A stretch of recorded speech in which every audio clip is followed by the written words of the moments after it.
চলতি আগস্ট মাসের 17 দিনে এসেছে 161 কোটি 90 হাজার ডলার রেমিটেন্স বা প্রবাসীর আয়, যা বাংলাদেশি মুদ্রায় 19,642 কোটি টাকা।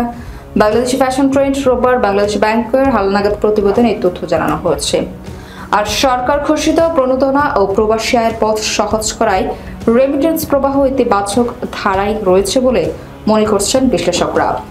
কেন্দ্রীয় ব্যাংকের প্রতিবেদনে বলা হয়, আগস্টের 17 দিনে 161 কোটি 90 হাজার ডলারের রেমিটেন্স এসেছে।